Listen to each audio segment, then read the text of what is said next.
customers. So I think the trust element, the quality of writing are kind of key for us, but I think it's also just about not just providing the narrative review, it's about how we can enrich that content to ensure that we then, for larger POIs, we do have the audio and we do have the video and the images. So I think it's about building out the depth of content that we have and not focusing on the real granular level, kind of going a notch up, and also giving the editorial view. So this is, you've got authors on the ground who know the destination and they know what travellers want, so they're providing a distilled best of rather than just the kind of the volume across the board. I think and that's why I think there's always going to be need for both. I mean, Google's got the thousands of kind of attractions listed on their maps. You're never going to be able to cover all of those, but I think we can definitely tell people where they should be going and where the experiences are.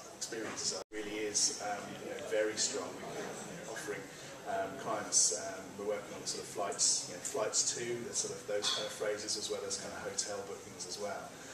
It's hard to give exact details purely because we're kind of under NDA with most of our clients, but certainly one thing I can say is that we worked with a large hotel OTA recently, creating a range of both kind of city guides, neighbourhood guides, itineraries and walking tours. And one of the key sort of differences that they saw was, yes, they saw strong ROI, but they also saw an increase in the basket size as well. So someone who was going on the user journey through the content we created onto Booking, they're actually spending $60 to $100 more doing that than they were if they went through without looking at the content. Now, kind of almost that isn't ROI, but that's almost even better because it's showing it's really having a real effect. And so, yeah, we have a lot of long kind of established relationships, and I really believe the content can drive a solid ROI. That once it's delivered, it's there for 3 years. It's just a case of keeping it fresh and up to date. Normally, in the publishing industry, there's usually a research and update cycle.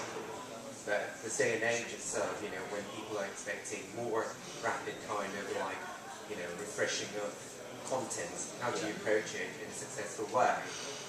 Yeah, I mean, it's absolutely an issue that as a publisher you're kind of grappling with at every stage. I think one of the major ways that we've addressed it is by sort of completely turning on its head our kind of our model of kind of content creation. So by revitalising and building a new content management system, we can use those people on the ground to make sure that we have the access to update the content more regularly. Now, that's not to say we can do it for 4,500 destinations. That's just not achievable. But we can at least focus on our core locations and update those. Update the content that needs to be updated more regularly.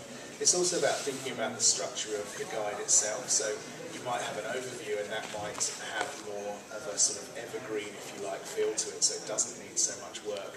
It's more about giving a flavour of the destination, and then you have more granular information, which might be attractions and points of interest that you can manage those through, through a sort of an update cycle, and have people in that location responsible for keeping all of those 100, 300, 400 POIs up to date. So I think a combination of things. Structure the content so that you know which bits need updating. That's really important. Don't put dates in things where they don't need to be. If it's not really providing that much useful information, don't put something that's going to make it really obvious to the customer that it's not updated yesterday, because it's just not possible to do that. And then also focus on what is going to provide the most value, and the bit that's going to provide the most value, update that the most, because that's going to drive the experience and build the trust in your brand.